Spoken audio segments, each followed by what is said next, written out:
예, 매주 금요일 여의도 정치의 내밀한 속사정을 들여다보는 시간이죠. 여의도 씬의 두 주인공 김용남 전 의원 나와 계시고요. 안녕하세요, 의원님. 네, 안녕하세요. 예, 네. 더불어민주당 최민희 의원은 지금 회의가 길어져가지고 조금 늦으신다고 하니까 먼저 김용남 의원님 모시고 얘기 나눠보도록 하겠습니다. 최민희 의원님은 상임위원장이니까. 워낙 바쁘세요. 그렇죠. 아니 본인이 나올 수는 없죠, 회의도 중에. 특히 이제 요즘은 과방위가 좀 더 뜨겁거든요. 핫하죠. 오늘 지금 방송 주제기도 한데 지금 방통위를 어떻게 할 것이냐, 방송 3법은 어떻게 할 것이냐 이거 가지고 지금 굉장히 바쁘시다라는 거 우리 시청자분들께 양해를 좀 구하면서 예, 제가 오늘 알바 뛰러 왔습니다. 편의점 알바. 여기서 또 우리 의원님을 뵙네요. 예. 점주도 좀 쉬어야죠. 아, 점주. 아니 네. 뭐 지금 죄송합니다. 입에 붙었어. 이재명 대통령은 지금 24시간이 모자라 30시간 얘기하는데 지금 편의점 점주가 쉬어서 되겠습니까? 아니 거긴 공직자고. 자영업자는 좀 쉬어야죠. 자영업자는 좀 쉬어야 되는 겁니까? 그럼요. 예. 네. 그래서 저를 혹사한다 지금 죽겠다. 알겠습니다. 근데 의원님도 휴가는 가셔야죠. 저는 8월쯤 가려고요. 음. 그 애들이 알바를 하고 있어서 예. 8월 조금 그 한참 피크 지나서 갈까 생각 중입니다. 그래. 네. 조금 그러니까 너무 비쌀 때 가는 거는 요즘은 그 트렌드가 요즘은 그러니까 아예 공장이시거나 막 이런 거 아니면은 또 굉장히 일찍부터 이렇게 아니면 늦게 또 가시더라고요. 그렇죠. 7말 8초에 집중됐던 휴가가 요새는 조금 그 휴가 기간이 그러니까 플렉서블해지는 것 같아요. 맞아요. 예. 그러니까 그 일부 공장들은 아예 가동을 중단을 해버려요. 그래서 그때 학원도 다 쉽니다, 사실은. 그러니까 그때 맞춰서 이제 학부모들이나 움직였는데 요즘은 그냥 또 아이도 없고 뭐 그런 집들은 그냥 편하게 그렇죠. 움직이더라고요. 그러니까 아직 입시를 치르기 전인 집들은 학원 방학 때가 휴가철인 거고. 그렇군요. 저희는 이제 입시는 끝나서 음. 좀 플렉서블하게 다닐 수 있습니다. 알겠습니다. 자, 그러면 최민희 의원 오시기 전에 저희가 또 해야 될 거 있잖아요. 네. 우리 장윤선도 먹고 살자 광고 좀 진행을 하도록 하겠습니다. 자, 나와요 푸르릉인데요. 이번에 소개할 제품은 누적 판매량 130만 포에 빛나는 SNS 쾌변 직방 다이어트 대란템 나와요 푸르릉 다이어트입니다.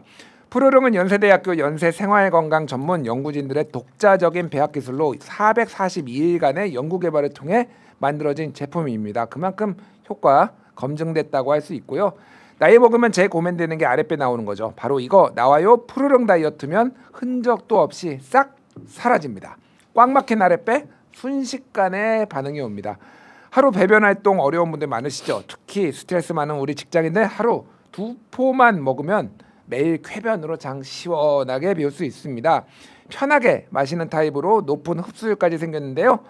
차전자피 식이섬유가 40배, 40배 팽창해서 장 운동을 촉진해서 묵은 숙변까지 깔끔하게 밀어내줍니다. 이제 차전자피가 뭐냐면은 질경이과에 속하는 차전초 씨앗 껍질을 말하는데 이게 식이섬유가 많아가지고 식이섬유가 원래 배변 활동을 도와주는 거는 모두 알고 계실 겁니다.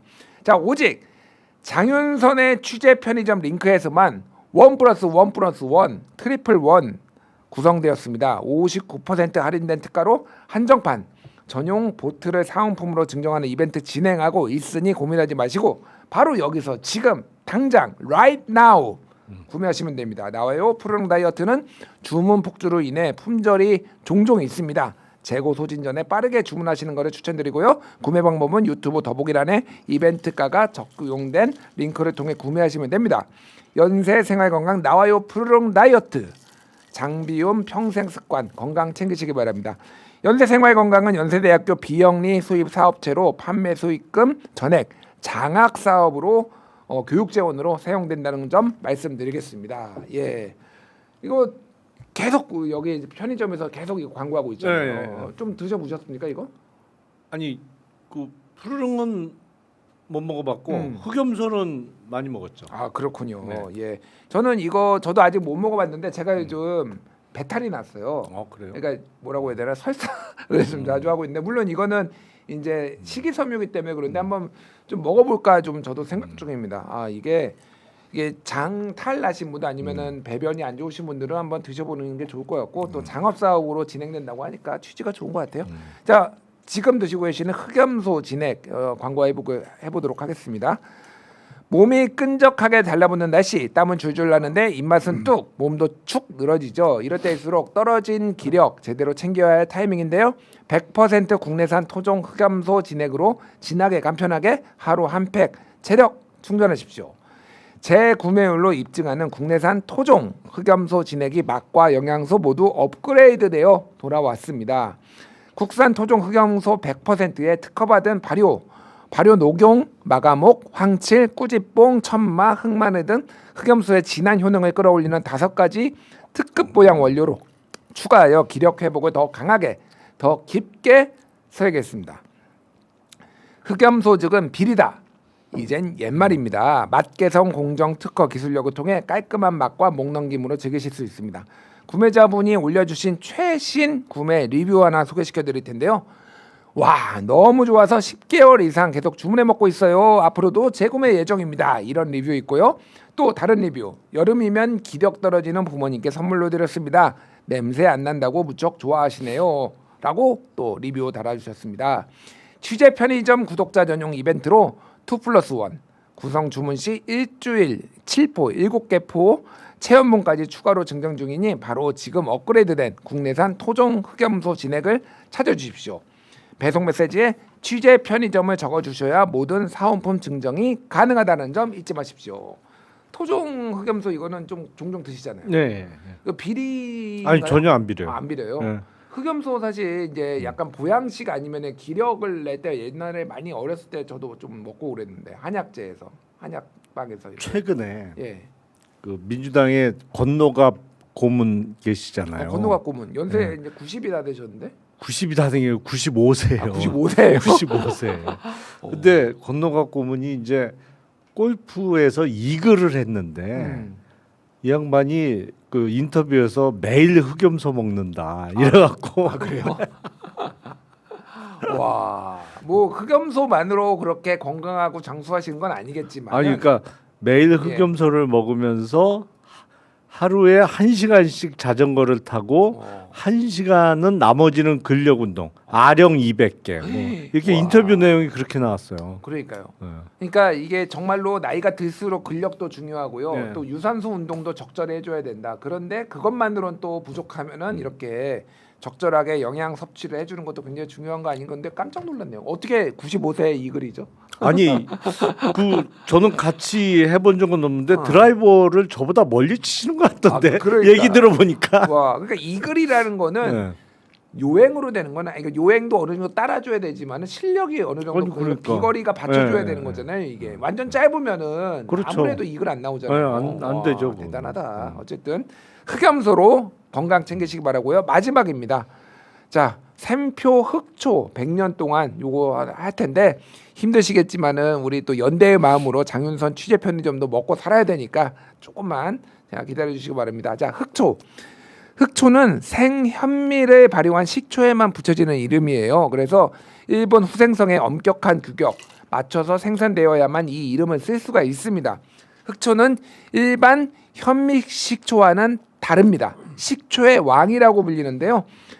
흑초는 100% 현미를 넣어서 천천히 제대로 발효하여 만들기 때문에 다른 식초보다 아미노산, 펩타이드, 미네랄 등 건강 성분이 많아 식초의 왕이라고 불립니다. 흑초는 100세 이상 활동 노인 인구로 손꼽히는 세계적인 장수 마을, 일본 가고시마 마을의 건강 비결로도 잘 알려져 있는데 매일 식후 흑초를 차처럼 꾸준히 마시는 생활 습관이 밝혀지면서 가고시마 외 일본 다른 지역까지 열풍이 불고 있다라고 합니다.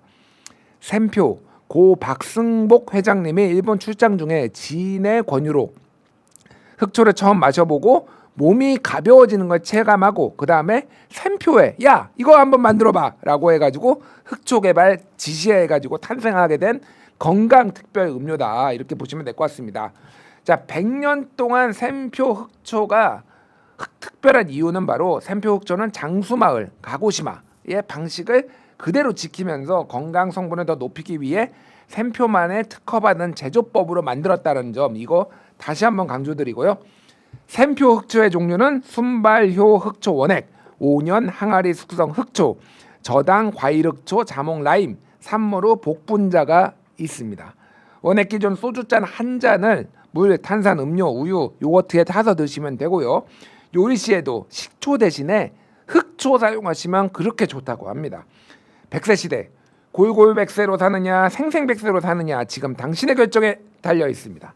당신의 젊고 에너지 넘치는 100년을 위하여 흑초를 시작하십시오. 자, 어떻게 구매하느냐? 그러면은 네이버 쿠팡에서 샘표 흑초 검색하셔서 구매하셔도 되고요. 더보기란에서 장윤선의 편의점 곱하기 샘표 흑초 특가 페이지에서 혜택을 받아서 구매해 보시길 바랍니다. 아유 힘들어. 진짜 힘들다. 이거 장윤선은 맨날 어떻게 해 이거? 흑초 한잔 하세요. 아 그러니까요. 제 앞에는 지금 흑초가 없는데 예, 흑초는 근데 원래 이게 옛날 식초 마시는 분들도 있어요. 네. 예. 그래서 그게 건강식 몸이 또 유연해진다 이런 게 있더라고요. 예. 아니 그 샘표 그 회장님이 그 흑초 마시고 95세까지 또 왕성하게 오늘은 활동하시다가 대체로 좀 95세네요. 자꾸 지금 하셨죠. 나오는 그러니까 분들이다. 제 기억에 한 10여 년 전에 돌아가신 것 같은데 그때 95세니까 향년이 예. 요새 같으면 이제 100세 넘기셨겠지. 그렇네요. 네. 그렇군요. 그래서 흑초가 좋다라는 거는 많이 알고 있으니 저도 좀 구매를 해서 먹어보도록 하겠습니다. 예, 이제 본격적으로 현안 좀 들어가 보도록 하겠습니다. 좀 힘드셨죠? 이제 광고 그런데 또 이 제작진도 이렇게 이게 수입이 있어야지 또 이렇게 더 좋은 프로그램을 만들 수 있으니까 연대의 마음으로 좀 많이 기다려 주시고요. 이제 본격적으로 얘기 들어갈게요. 야, 이 얘기는 지금 오늘 인터뷰 다 공통으로 여쭤보고 있어요. 예, 어제 한 달 됐잖아요. 기자회견 됐습니다. 네. 좀 어떻게 평가하셨는지. 일단 이재명 대통령의 자신감이 묻어나는 인터뷰였다라고 생각하고 특징을 뽑자면 짧은 질문, 긴 답변. 기자들의 질문은 상당히 대부분 짧았어요. 근데 이재명 대통령의 답변이 길면서 어떤 질문, 특히 외교 관련한 질문은 약간 좀 피해가는 내용도 있었고, 그건 당연한 거고, 우리 패를 미리 보여줄 수는 없는 거니까. 근데 눈이 번쩍 뜨이는 파격적인 답변도 있었어요. 한 두 군데. 찝어서 설명해 주시죠. 어떤 게 그렇게 눈이 일단 네. 대통령실에 특별감찰관 두겠다는 의사를 명백히 했잖아요. 예. 국회에서 추천해 주라. 그러니까 역대 정부에서 하긴 한다 그러면서 안 뒀잖아요. 예. 그러니까 마지막 청와대 특별감찰관이 박근혜 정부 때 이석수 감찰관 특별감찰관이 마지막이었던 걸로 제가 기억을 하는데 예. 그것도 약간 아마 중간에 그만뒀죠. 그때 2014년에 임명돼서 2016년에 그만뒀고요. 네. 그때 이제 또 국정농단 막 시작되고 막 그러면서 어수선했죠 그때. 그렇죠. 근데 그 이후에는 없었잖아요. 계속 공석이었는데 본인을 비롯한 가족들이 좀 불편하더라도 두겠다는 의사를 명백히 했고, 그보다 더 충격적인 것은 감사원을 국회 소속으로 둘 수 있다. 그건 대통령으로서 어마어마한 권력의 포기를 얘기한 겁니다. 사실은 그렇군요. 감사원을 통해서 정부 부처를 다 장악할 수 있거든요. 예. 공무원들이 제일 힘들어하고 껄끄러워하는 게 사실은 감사원 감사예요. 그 검찰이나 수사기관의 수사는 불법이 없으면 괜찮아요. 그렇죠. 근데 감사원 감사는 불법이 아니더라도 적정성에 대한 평가를 하잖아요. 예. 과연 이 행정행위가 과연 최선이었냐, 적정했냐, 이거를 감사하기 때문에 더 힘들어하는 것이거든요. 근데 만약에 감사원이 대통령 직속이 아닌 국회로 소속이 바뀐다?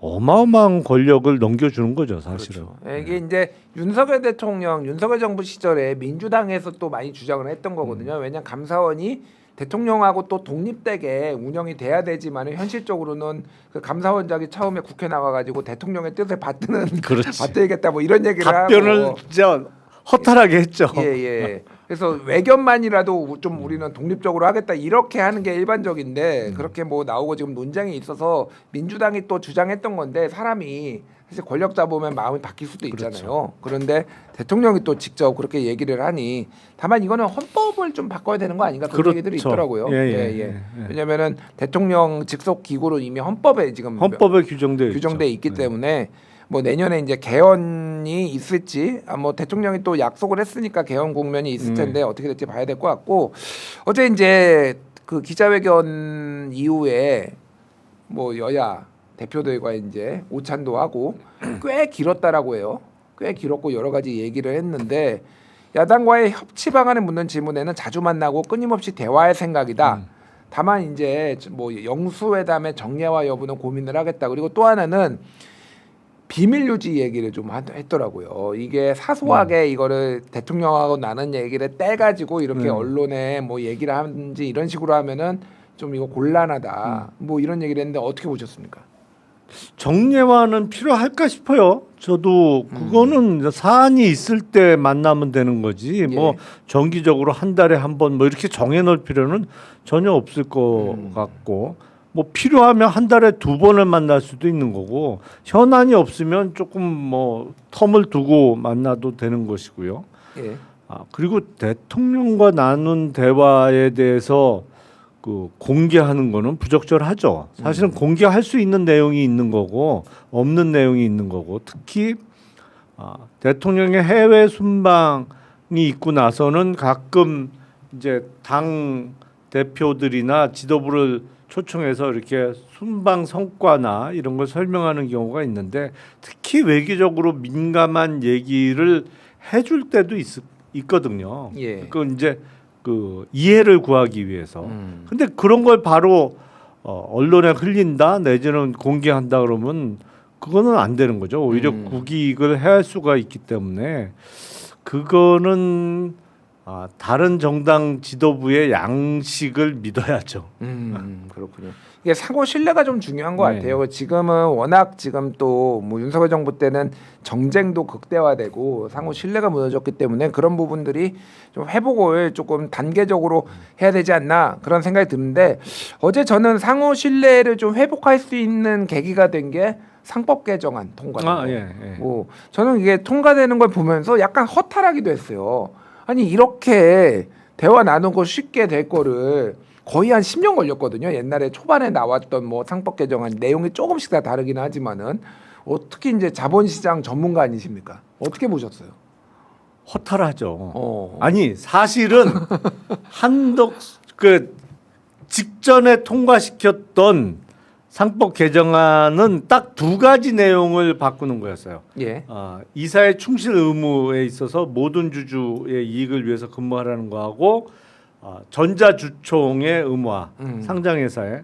근데 그거를 국민의힘에서 반대했고 당시 한덕수 권한대행에게 거부권 행사를 요청해서 거부권 행사로 재의결 끝에 그때 4표가 부족해서 폐기됐거든요. 예. 근데 이번에 통과된 상법 개정안은 그 2가지 플러스 다른 게 더 붙었어요. 사실은 뭐 3%라고 3% 하죠. 룰 등을 비롯해서 몇 가지가 더 붙었어. 아니 그럼 왜 반대했던 거야 도대체? 왜 반대하고 왜 거부권 행사를 했던 거예요? 이해가 안 되잖아 이게. 아니 그러면 입장을 바꿨으면 입장을 바꾼 거에 대한 설명이라도 있어야 될 거 아니에요. 해명을 하든지. 근데 제가 보기엔 국민의힘이 갑자기 태도를 바꾼 거는 2가지 정도가 핵심이었던 것 같아요. 처음에 민주당이 추진하려고 했던 상법 개정안 중에 집중 투표제 저거는 어떻게든 빼라. 그거 하고 자사주 소각 의무화는 절대 들어가면 안 된다. 라는 어떤 거의 특명을 받고 들어와서 합의 처리를 전제로 그 2개 뭐 조금 더 빠졌습니다. 사실은 감사위원회 분리 선출을 확대하는 것도 빠지고 몇 가지가 빠졌는데 핵심 내용을 몇 가지를 빼기 위해서 합의하는 데 들어온 거 아닌가? 뭐 그런 생각이 들어요. 근데 어쨌든 그토록 상법 개정안 이거 통과돼서 시행되면 기업 망한다. 누가 한국에서 기업하겠냐. 그리고 어떤 외국의 사모펀드에 먹잇감으로 전락한다. 온갖 이유를 들어서 그렇게 격렬히 반대하다가 갑자기 입장을 바꾼 설명은 해야지. 알겠습니다. 아무래도 주가가 워낙 지금 3,100도 찍고 전체적으로 좋다 보니까 뭐라고 해야 되냐 이 국민들이 야 상법 개정안 이거 꼭 해야 되는 거 아니야 이런 뭐 그 열망이 커지니까 국민의힘도 반대를 못한 거 아닌가 그런 생각이 들고요. 이 얘기를 하는 와중에 과방위원장님 우리 바쁘신 과방위원장님 최민희 의원 오셨어요. 의원님 안녕하세요. 네, 안녕하세요. 예. 제가 중요한 보고를 받느라고. 예, 아니 뭐 저희 다 이해합니다. 아니요, 요즘 안 되는데 예, SKT 해킹 사태와 관련하여 이제 마무리 단계인데요. 예, 예. 아마 과기부가 곧 내용을 상세히 발표하게 될 것 같습니다. 아 네, 그렇군요. 그런데 과거와 달리 저희가 해킹 사태가 터지면 정부가 1차 조사하고 그냥 끝냈거든요. 예. 근데 우리 과방위 체제에서는 그런 일은 없죠. 그래서 지금 TF 만들어서 끝까지 감시해서 1차, 2차, 3차 조사까지 했습니다. 예. 그래서 완전히 다 일단 우리가 할 수 있는 기술로는 완전히 다 털었고 그래서 그에 따라서 대책도 아주 세심하게 나올 것 같습니다. 요 구체적인 내용을 이제 그 사실은 보고를 좀 받아야 될 사안들이 있었습니다. TF가. 예, 그래서 예. 보고 받고 오늘하고 빠져나올 수가 없는 상황이었습니다. 아예 예. 상임위원장께서 어떻게 그러니까요. 빠져나오겠어요? 예, 그래도 정기적으로 이렇게 우리 취재편이 좀 나와주시는 것만으로도 저는 개인적으로 굉장히 감사하다라는 말씀을 드리면서 지금 요즘 그 위원장님 이름이 또 원래도 많이 나왔지만 언론에 굉장히 자주 나오는 게 이 방송 3법 이거 얘기를 좀 해봐야 될 것 같아요. 네. 방통위 개편까지 지금 방송 3법 지난 2일에 국회 이걸로 갑자기 가도 돼요, 의원님? 아니요 상법 개정하는 얘기를 했으니까. 끝났어요. 예, 예, 근데 예. 의원님 네. 어제 김병기 대표가 의원총회에서 예예예. 그 집중 투표제하고 그다음에 감사위원 분리선임 네. 거기 한 명으로 됐는데 한 명에서 두 명으로 두 명으로 확대하려는 확대하려다 안 됐잖아요. 예. 그 확대하려던 안에 대해서는 일단 국민의힘이 공청회를 요구했대요. 그래서 공청회를 한 다음 7월 중에 통과시키겠다. 그 집중 투표제하고 감사위원 분리 2인 하는 거 그것도 자사주 소각 의무화는 혹시 그거는 얘기 안 하셨어요. 사실 그거 큰데 그거는 그거 엄청 커요. 커요. 주가에 어마어마하게 영향을 네. 주죠. 그러면. 아니 엄청 커요. 그래서 그거까지 하시겠답니다. 네. 그러니까 일단은 가능하면 국민의힘과 네. 합의 처리하려고 예. 노력을 한 것 같아요. 그러니까 그래서 뭐 말씀하셨다시피 이게 내용이 뭐 일부는 누가 보기에는 부족할 수도 있고 왜 이게 예, 빠졌어 예. 왜 이게 들어갔어 할 수 있는데 또 국회에서 그러면 또 얘기해가지고 또 하면 되는 거잖아요. 네 저는 한다고 그리고 예. 끝까지 한다고. 아니 그러니까. 어제 통과시킨 것만 해도 어마어마한 어마어마하죠. 변화예요. 사실은. 그런데 그 이제 7월에 처리한다는 그 집중 투표제하고 감사위원 분리 선출을 확대하는 거 예. 이게 저항이 셀 겁니다. 근데 이거보다 저항이 훨씬 센 게 네, 자사주 소각 의무화예요. 그거는 이 한경협에서 결사 반대할 거예요 아마. 네.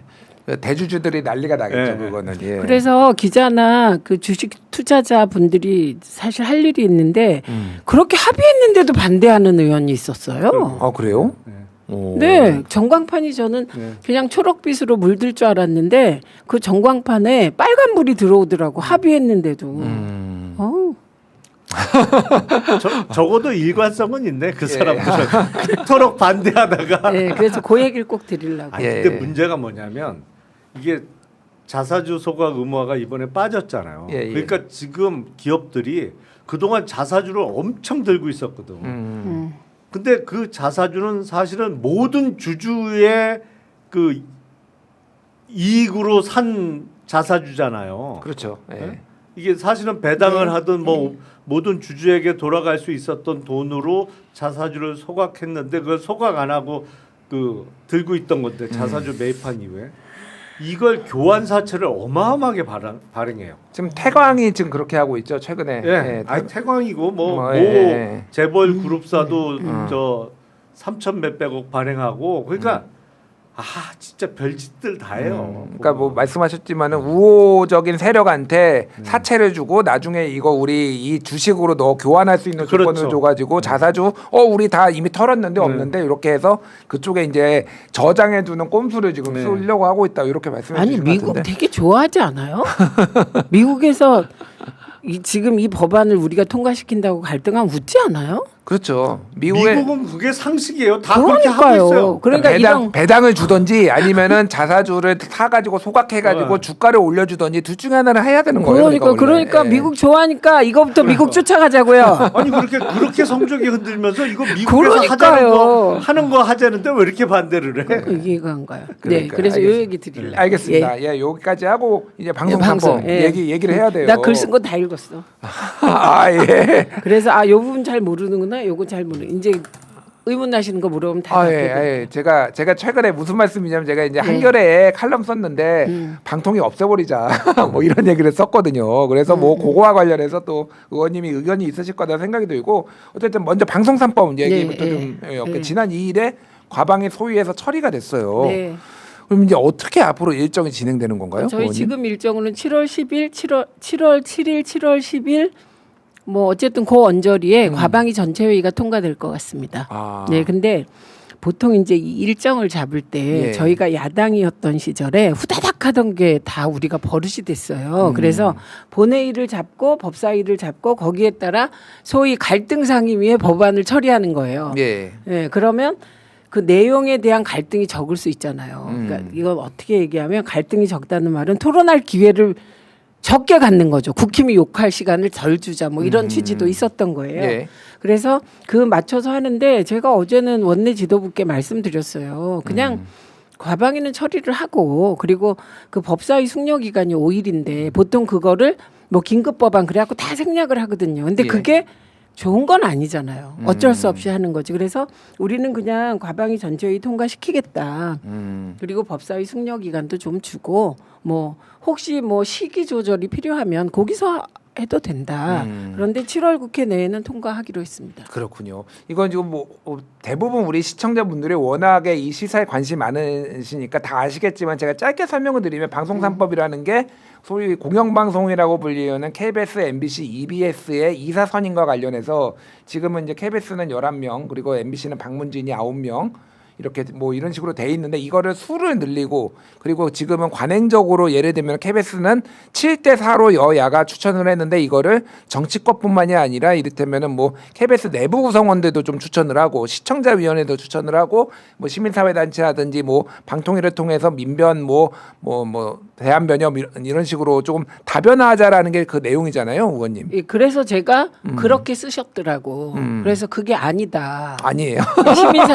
지금 계속 저쪽에서 문제 삼는 게 노조하고 시민사회예요. 그거 저희 아예 배제했다. 예전부터 그거는 사실은 그런 논의들이 있기는 했었어요. 그러니까 21대 법안에는 그 시민사회 뭐 그다음 PD연합회 다 들어 있습니다. 맞아요. 근데 저희는 이 법안을 추진하면서 최대 고민이 대표성을 누가 갖냐예요. 대표성. 네, 국회는 사실 국민에게 공영방송을 돌려준다. 그러면 국회가 하는 건 당연한 거죠. 왜냐하면 제가 그냥 국회의원 된 게 아니라 국민이 선출했으니까. 그렇죠. 여러 지역에서 여러 사람들이 다 선출해서 모여 있는 게 국회니까 대표성이 있죠. 그렇죠. 그리고 저는 지역민들을 늘 신경 쓰니까. 그런데 문제는 정권으로부터의 독립이 핵심인 거고 그다음에 정파로부터의 독립이 지금 우리 시대의 과제라고 하니 그럼 국회가 추천하는 숫자는 우리가 할 수 있는 최소한의 폭으로 줄인다. 그리고 나머지를 어디 주느냐가 문제잖아요. 그러니까 요 이사 구성까지는 국민에게 돌려주는 게 아니라는 말씀을 드리려고요. 이거는 방송인에게 돌려주거나 뭐 그런 거잖아요. 예를 들면 21대 법안은 저는 그냥 99% 방송인에게 돌려주는 거예요. 그런데 왜 공영방송을 방송인에게 돌려줍니까? 국민에게 돌려줘야지.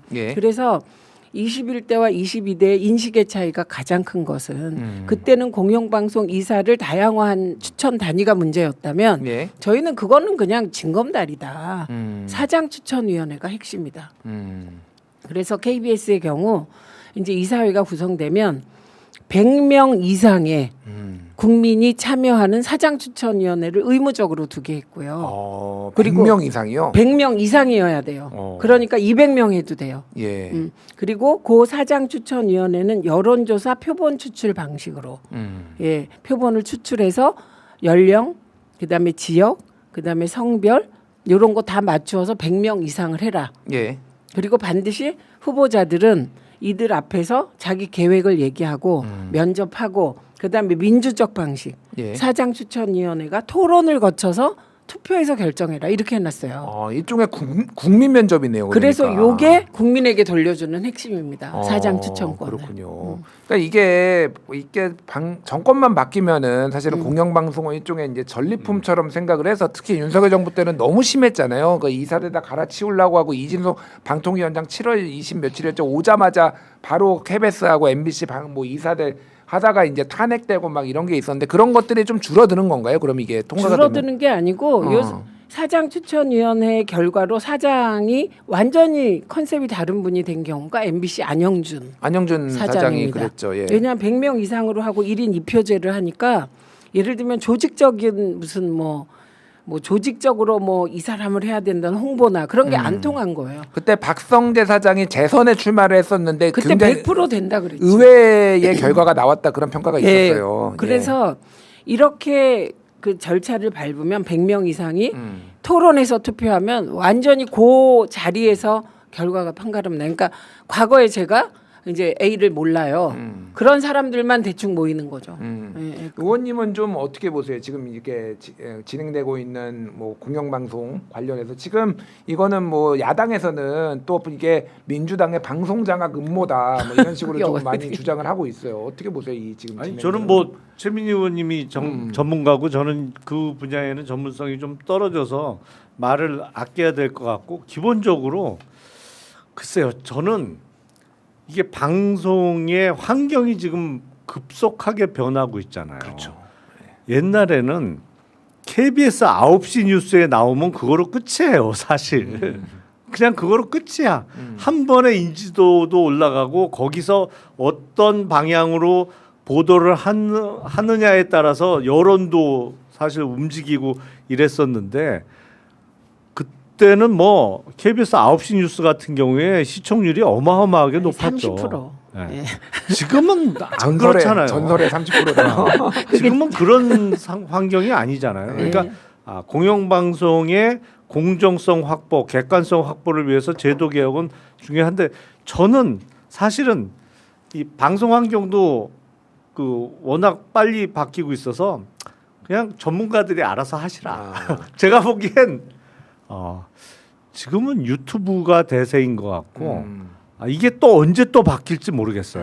사실은. 그래서 옛날 같은 그런 영향력 파워는 조금 계속 줄어들고 있는 상황 아닌가 싶어요. 그건 맞습니다. 그런데 사실 유튜브에서 방송하는 그 내용 우리가 말하는 그 콘텐츠를 보면 되게 그 방송에서 보도한 것들을 재해석하는 경우가 많아요. 그렇기 때문에 맞아요. 그 공영방송이나 기존 레거시 미디어가 갖고 있는 엄청난 인프라에서 오는 기본 자료 정보 제공이라든가 무시할 수 없는 그리고 꼭 필요한 부분이 있고요. 그다음에 사장 추천위원회는 그럼 한 명을 추천하냐 아니에요. 3명 이하의 복수 후보입니다. 예. 그러면 대개 뭐 MBC 사장을 아무나 하지는 않아요. 왜냐하면 경영계획서 짤 수 있는 사람이 MBC의 경영계획서를 짤 만큼 MBC에 애정이 있는 사람이 많지 않아요. 그래서 어느 정도 정선된 사람들이 응모하는 거고 그게 뭐 정파와 상관없이 그리고 그중에 3명 이하의 복수 후보니까 최하 3명이거나 2명을 이사회에 추천하면 이제 이사회에서 사장을 선출하게 되는데 요건 또 다 달라요. KBS는 대통령이 임명권을 갖고 있어요. 이사와 사장을. 그다음에 방문진은 그냥 방문진 이사는 방통위가 가지고 있고 그다음에 사장은 방문진에서 그냥 선출하고 주총해서 추인합니다. 그다음에 EBS는 방통위가 그냥 사장 공모해서 임명하거든요. 그래서 요거는 박정훈 의원이 송파 지난번 과방위에서 이거는 최민희하고 김현이 밀어붙이는 거지 절대로 대통령이 동의 안 할 것이다 이렇게 얘기를 했어요. 이건 역설적으로 뭐예요? 이렇게 덧붙이기를 여당이 돼서 방송법을 이렇게 추진하는 건 매우 이례적이다. 그래서 안 될 거라는 식으로 얘기를 하더라고요. 권력 잡으면은 원래 안 계속 하죠. 뭐 하려고 그러니까 방송법 안 하지. 그러니까요. 예전에도 그래서 국민의힘에서 비판했던 게 아니 이렇게 좋은 방송 3법이면 문재인 정부 때 하지 왜 안 했어? 뭐 이렇게 했잖아요. 그렇죠. 그런데 그 이재명 대통령은 방송 장악에 관심이 없다. 왜냐? 일 잘해서 평가받겠다. 이게 너무 확고하시고요. 예. 그래서 방송 3법 통과에 대해선 국회가 알아서 해라. 예, 그거 정확히 과방위에서 알아서 하라는 뜻과 같기 때문에 알겠습니다. 그리고 원내에서도 이 입장은 같은데 소위 통과 시기를 조절을 할 수 있잖아요. 예. 그거는 다른 법안과의 관계 때문에 그러나 7월 중에는 하기로 원내 대표님과 합의를 한 사안입니다. 제가 이게 지금 사실 방송 3법도 궁금한데 더 궁금한 게 있어요. 이진숙 방통위원장과 네. 방통위를 이제 어떻게 할 것이냐. 그것도 이거, 방법이 없지 않아요. 이진숙 씨가 국회 나와가지고요. 그 대통령과 방통위원장이 임기를 맞춰달라고 그래서 제가 그랬죠. 당신은 윤석열이 임명했고 그리고 윤석열이 그만뒀으니 임기 같이 하고 물러나시면 깔끔하다. 그게 논리적이죠, 사실은. 네, 그랬더니 자기의 임기만은 내년 8월까지 보장해야 그거가 기본이고 나머지를 맞춰달라는 거예요. 그래서 저는 지금 정부 조직 개편을 해야 되는데 예. 그 이진숙 씨가 저렇게 좀 많이 좀 저렇게 막 그 뭐랄까 그냥 막 드러내려고 하셔서 그렇지 이건 정부 조직 개편의 아주 작은 퍼즐이거든요. 예. 그러니까 저희는 지금 과방위 쪽에 정부 조직 개편의 핵심은 AI를 어떻게 진흥하냐가 핵심이에요. 그래서 과기정통부를 과기정통부 장관을 부총리로 격상하자고 제가 제안하는 법안을 내놨거든요. 예. 그럼 AI와 정보통신 그다음에 요거의 핵심 부서가 되잖아요. 근데 지금 박근혜 때문에 잘못 거기에 유료 방송 규제가 들어있고 OTT를 거기서 규제하고 있어요. 그때 미래창조과학부에서 그거를 창조경제. 가져갔죠 그거를. 근데 아무것도 예. 못했죠. 이게 네. 지금 이 방송이나 이거 관련해서는 온 부처에 다 지금 나눠져 있어요 지금. 본부처 중에 핵심이 예. 문체부, 과기부, 맞아요. 방송통신위원 이거를 그 박근혜가 이렇게 만든 거예요. 창조경제 한다고. 근데 창조경제 못하고 창조적으로 이쪽만 그냥 힘들게 해버렸죠. 그래서 일단 방송 관련 규제 그리고 방송과 관련된 통신 규제 예. 진흥은 방통위로 몰아야 돼요. 그러면 당연히 방통위 조직이 커지니까 조직 개편이 일어납니다. 그러니까 이진숙 씨와 상관없이 저는 이 일을 해야 될 역사적 의미가 있습니다. 그래서 조직 개편이 8월 되게 그 국정기획위원회랑 얘기하고 있는데 컨셉이 같아서 한 8월 중순쯤에 끝날 것 같아요. 알겠습니다. 이게 제가 궁금한 게 이진숙 방통위원장이 지금 국무회의에 꼭 반드시 의무도 아닌데 꼭 참석을 해가지고 없죠 뭐야. 대통령한테 방통위원 좀 임명해달라. 그러면 1대1로 갈등 생기면 어떻게 하겠냐. 제가 아름답게 한번 해보겠습니다. 그래서 빵 터지고 뭐 국무위원들이 뭐 그랬다고 하는데 국회에는 왜 또 3명 임명 안 해주냐 또 이런 얘기도 하고 있어요. 그럼 임명은 안 하시는 건가요? 이진숙 체제에서 일단은? 아니 이거 해봤자 2달짜리라 어떻게 합니까? 과도기 체제니까. 어차피 이제 조직 개편을 할 거니까. 네. 그래서 과도기 체제 임명되는 분들은 되게 억울한 거예요. 그리고 그분들이 100% 안 갈 가능성이 커요. 왜냐하면 지금은 5명 상임인데 예. 이게 9명으로 되면 상임이 줄고 비상임이 늘고 예. 그렇기 때문에 지금은 저희는 할 수가 없습니다. 알겠습니다. 자, 여기까지 그러면은 이제 방송 3법과 방송이 맞아요. 맞는데 한마디는 해야죠. 예. 이진숙은 수사 받아라. 아니 또 이게 국회에서 또 언쟁 벌이시는 거 아닙니까? 이게? 아니 수사 받아야죠. 수사는 받아야죠. 빵진숙 당연히. 씨가 법화횡령 우리 추정액은 3억 7,500 정도고요. 네. 그리고 경찰에서 이렇게 추사해가는 과정에서 1억 4천 얼마인가가 횡령 의심이 있다 그래서 지금 다 털었는데 딱 한 명만 소환을 못했어요. 이진숙 씨가 3번이나 소환에 불응하셔가지고. 그렇군요. 그또 이제 최근에 이제 대량 문건 파기 의혹이 저희가 있어가지고 덮쳤죠. 예. 저희 의원실에서. 의원님 의원실에서 한 거였구나. 네, 저희는 그게. 늘 이래요. 알겠습니다. 그래서 그것도 이제 수사 대상이라는 거 네, 말씀드리고요.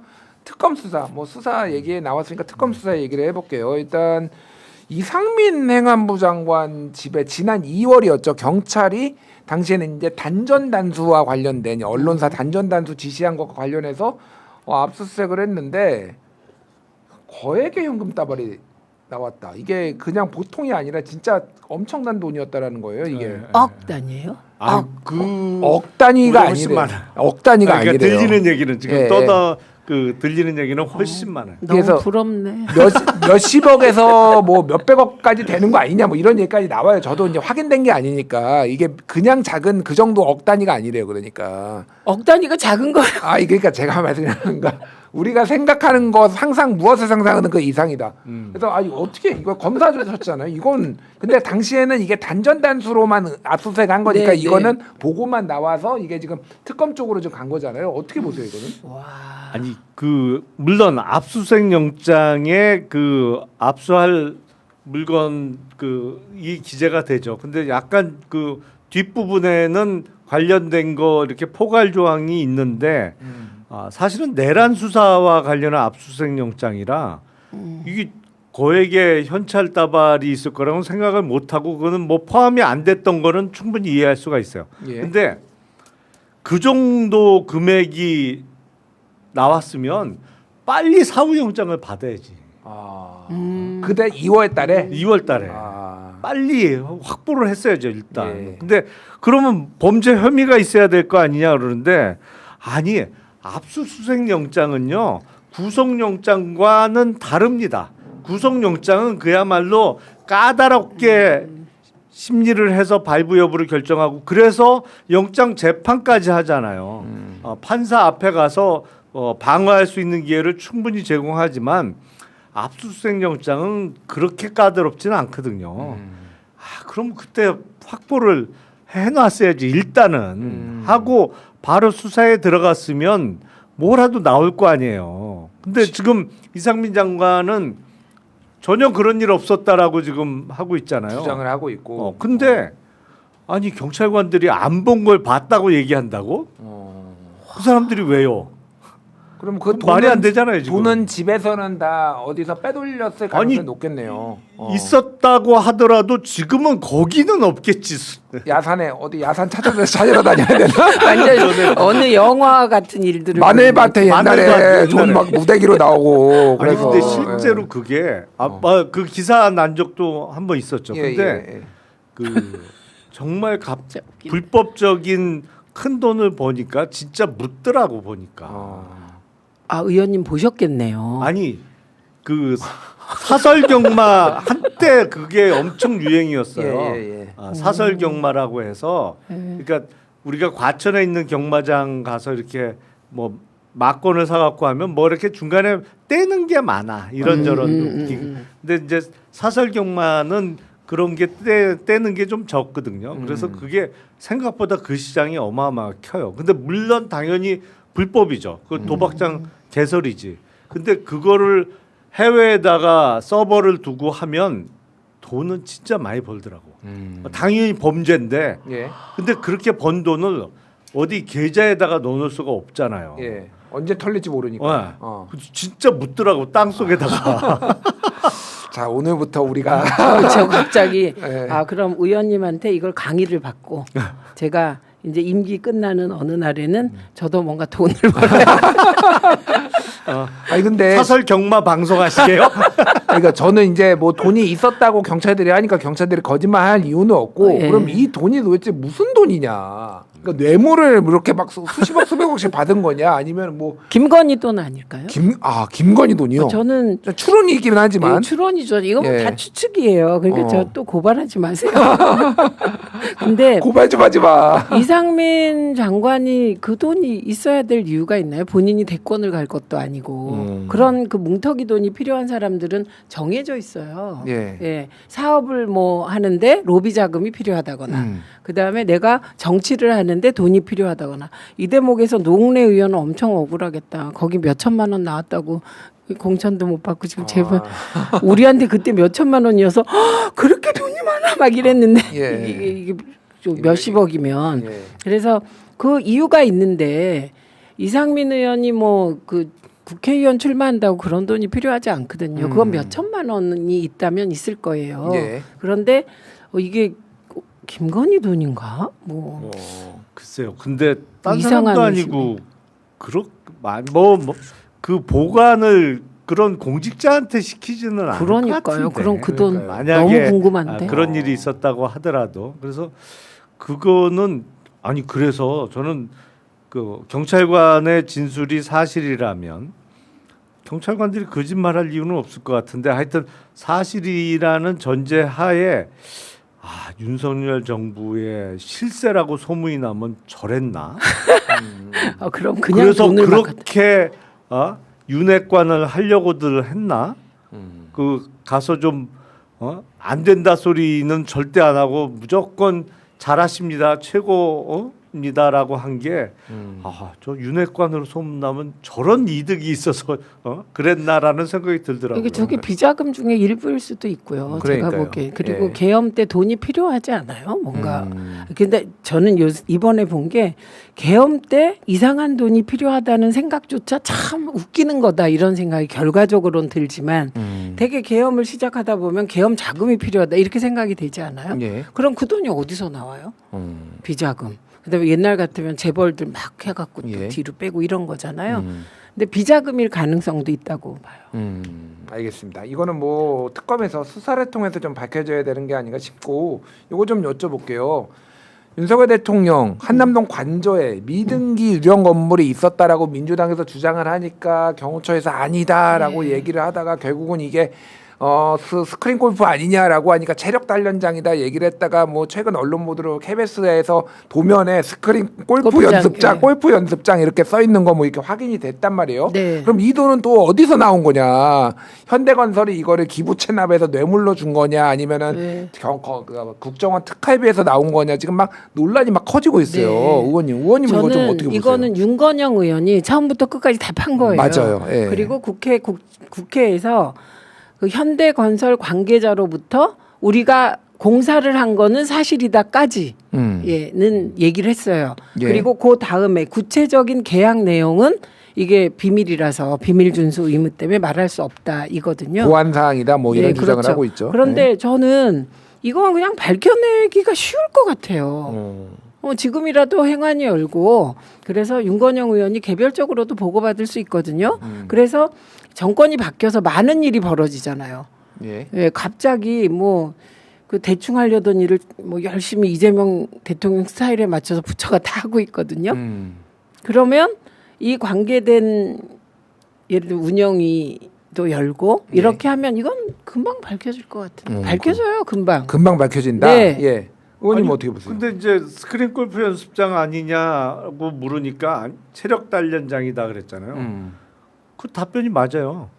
공군 비행장에 보면 비행장에 보통 9홀짜리 골프장들이 있습니다. 예, 예. 거기 표지판을 보면 뭐라고 써 있냐면 체력 단련장 이렇게 써 있어요. 군에서는 다 체력 단련이라고 얘기를 군에서, 하죠. 예.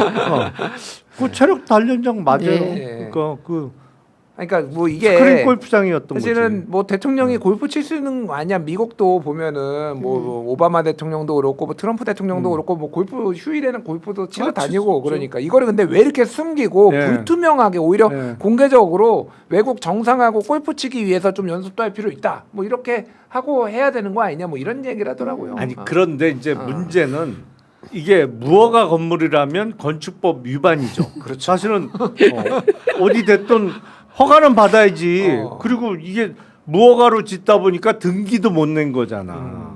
그 이거는 실정법 위반의 문제가 있는 거고 말 그대로 그 돈 어디서 나서 줬냐? 그럼 예산 내에서 지었으면 문제가 없는데 엉뚱하게 어디 국정원 특활비에 숨은 예산 가져다 줬거나 아니면 이른바 그런 거잖아요. 지금 가능성 또 다른 가능성은 현대건설 보고 야 일단 쳐.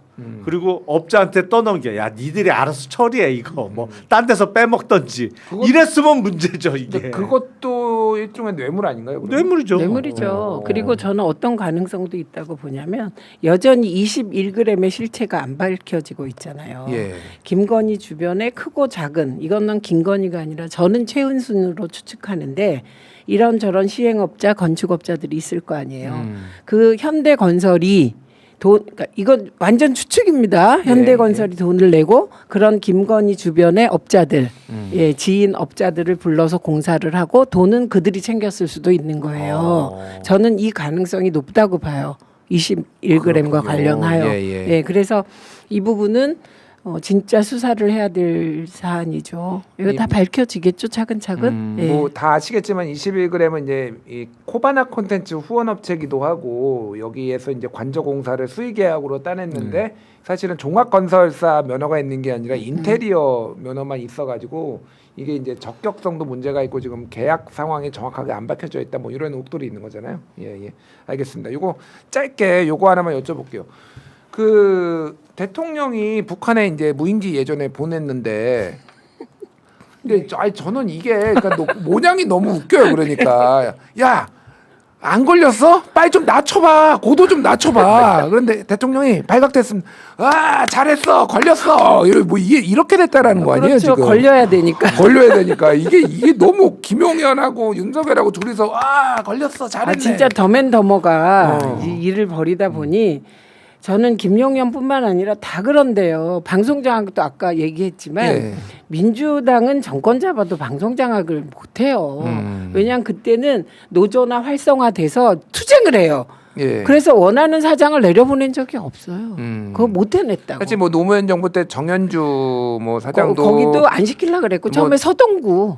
그렇죠. 그러다 KBS 노조가 머리 깎았거든요. 그러니까 제가 무슨 말 하냐면 이명박은 그래도 최시중 내세워서 장악을 세련되게 했다니까. 나쁜 일도 맨 처음에 김금수 이사장 만나서 그만두게 했잖아요. 최시중 만나고 그 다음 날인가 그만둬요.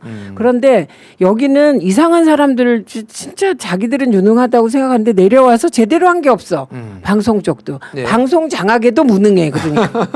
근데 이번에도 보면 진짜 둘이 이렇게 하는 게 영화에서 더맨더머처럼 이건 빨리 발각돼야 되는데 발각되려면 어떻게 하지? 이러다가 발각되니까 좋아했다는 거잖아요. 그러니까 이게 코미디지 이게. 진짜. 의원님 어떻게 보셨어요? 그러니까 황당한 짓을 한 거죠. 그래서 외환죄 부분을 지금 특검에서 수사를 하고 있는데 문제는 외환죄와 관련해서는 법리가 까다롭습니다. 일단 외환 유치죄는 외국과 통모하여라는 그 조문이 있어요. 그러니까 북한을 외국으로 볼 수 있느냐? 기존에 우리 판례에 의하면 외국으로 안 봐요. 북한은 반국가 단체일 뿐이지 국가로 보질 않기 때문에 일단 그 법리적으로 대단히 까다롭습니다. 근데 그래서 그 지금 일반 이적죄 정도가 어떻게 검토 가능할 텐데 그건 뭐 법리적으로 해결할 문제고 아니면 이참에 아예 그동안 사실 북한을 우리가 사실상의 국가로 그 취급한 건 맞잖아요. 그러니까 정상회담도 하고 했지. 그게 그 괴뢰 집단이라고 하면 그 회담이 말이 안 되잖아요. 그러니까 이참에 아예 법원 판례를 좀 바꿀 필요성도 있어 보여요. 이런 사건을 계기로 해서 이제 근데 우선적으로는 팩트를 확인하는 게 우선이잖아요. 그 다음에 이제 법리 적용은 고민을 해야 되는 것인데 어처구니 없는 짓을 벌인 거고 정말 5,200만 전 국민을 위험에 빠뜨릴 뻔했어요. 무인기 노출시키고 그게 북한에 떨어졌잖아요. 무인기가. 근데 제가 보기엔 그래도 그 북한에서 더 이상의 이제 대응 내지는 도발이 없었던 이유가 북한이 지금 주력군을 우크라이나에 파병을 해놨잖아요. 이게 양쪽에 할 형편이 못 되거든. 그러니까 그게 저는 제일 컸다고 봐요. 안 그러면 정말 윤석열의 바람대로 국지전이라도 벌어질 가능성이 있었던 거예요. 우크라이나 파병 안 했다고 하면. 그렇군요. 근데 제가 들은 얘기는 무인기 북한에서 북한에 보냈다가 떨어뜨려 놓고는 좋아하고 나서는 또 무인기와 드론을 대규모 수입하는 계획을 짰었습니다. 그래서 어마어마한 양을 보내려고 계속 보내려고 확보하려고 했어요. 그다음 이제 그걸 왜 그렇게 했냐? 그거는 이제 뻔한 거죠. 될 때까지 보내려고 진짜 했던 거 아니냐라는 생각이 드는데 전쟁 날 때까지 보내겠다. 진짜 어처구니가 없어요. 어처구니가 없어요. 진짜 어처구니가 없네요. 근데 세계의 전쟁들이 물론 조건은 전쟁이 일어날 조건이 갖추어지지만 전쟁의 딱 발발은 어처구니 없는 경우가 많잖아요. 그러니까 되게 위험한 상황이었죠. 정말 위험한 상황이었어요. 네. 그래서 제가 진짜 김정은 싫어하는데 김정은의 판단력과 인내심에 다시 한번 경의를 표한다. 그거보다 김정은의 공포심이 아니었을까. 공포심이었을 수도 있고, 예, 예. 그리고 여력이 없었어요. 네. 거기 주력군을 해외 파병하는 바람에. 그 최근에 이제 시사인이나 몇몇 언론들이 분석한 게 왜 그러면은 이걸 반응을 안 했냐. 김정은은 윤석열을 경멸했다. 온전치 못하나 온전치 못한 사람으로 봤다. 이게 원인 중에 하나더라고요. 거기에 그럴 것 분석한 거. 같아요. 그러니까 판단력 우리나라 그 대통령이 김정은보다 판단력이 못하다라는 사실이 만천하에 알려진 게 개인적으로 매우 부끄럽습니다. 예. 예, 시간이 거의 다 돼서 이제 여기까지 듣도록 하겠습니다. 지금까지 최민희 더불어민주당 의원, 김용남 전 의원이었습니다. 두 분 감사합니다. 고맙습니다. 네, 감사합니다.